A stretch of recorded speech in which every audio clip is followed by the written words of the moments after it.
The goal of this and other similar videos I make is to help you reflect and to hopefully look at aspects of your life that you may not have noticed before. If all of this goes as expected, then you will hopefully get a better hang of how to use that machine that you were given at birth, your body and your mind. Because let's face it, it's a tragedy that nobody gave you a manual. Let's go on a little thought experiment. A cute little baby comes to your house, and when nobody is looking, he pees all over the sofa. Oh no, now you gotta put all this time and effort into cleaning the sofa. But how can you be angry at the little baby? He does not know better. Now, imagine that an electrician comes over to fix something, and when nobody is looking, he pees all over the sofa. Oh no, now you gotta put all this time and effort into cleaning the sofa? It's the exact same damage, same cost of time and effort, but the second time around you are furious. Why? What changed? I urge you to notice that nothing in the external world has changed, but something in your mind was different. In the second case, in your mind, the word should was present. He should not have done that.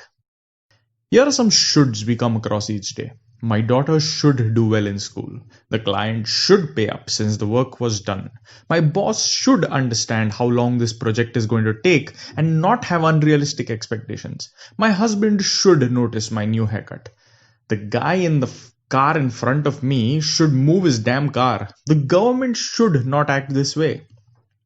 Every time we think should, we create a situation where the external world can violate that should. And that can cause us some anger and frustration. But the external world, by definition, is out of our control. What's the point? Anger and frustration are the result of our mind having a perception of how the external world should behave, and then being upset when the external world does not conform to that expectation. So what do you do about it? Simple. Don't have any expectations from the external world because it is irrational to do so. But coach, you say, I get it, you are right in theory, but in practice, it's not at all realistic or natural to not have any expectations. Sure. But you see, if it was easy and natural, I really would not have to shine this big light on it, right? Being angry and frustrated is natural. And if you are committed to staying natural, then feel free to disregard all of this and continue to be angry and frustrated. Also, note that I'm not saying that you should just take it all in and be a victim. You are not a plant. You have options and strategies and ideas. You can do things, so do them. The government should not act this way. Don't vote. Get on the streets and protest. Being angry is irrational. Your boss should understand blah blah blah. Figure out how to communicate. Quit. Call a strike. Take action. But being angry and frustrated is irrational.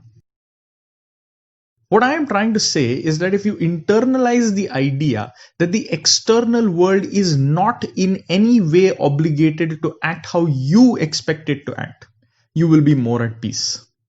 Let go of the should, and with it, you will let go of a lot of anger and frustration. Lastly, I would like to bring your attention to the relationship between anger and frustration and your understanding of the world.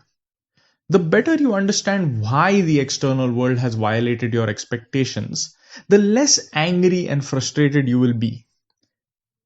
The baby peed over the sofa, but you understand babies don't know when and where to pee. The electrician peed on your sofa. You can't possibly understand why. So I repeat again, the better you understand why the external world has violated your expectations, the less angry and frustrated you are. But in many situations, the why is only understood by being God or having an understanding of the whole universe.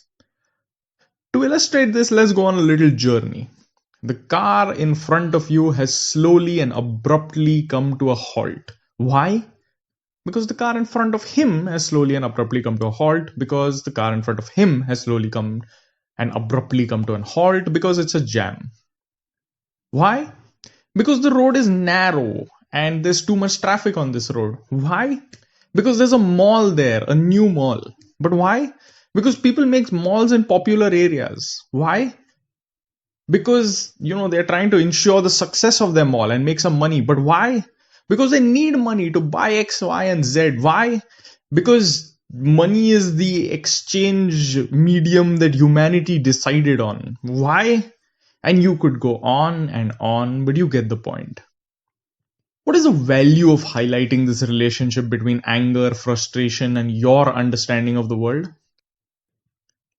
Well, you can acknowledge your lack of understanding of the whole universe and say that it is irrational for me to be angry. Because the real problem is that I am incapable, due to time or energy or motivation or intelligence, of seeing exactly why my expectations were violated. If somehow I did see, there would be no more reason for me to be angry or frustrated. I would just accept things the way they are and know that this is the only way that they could be.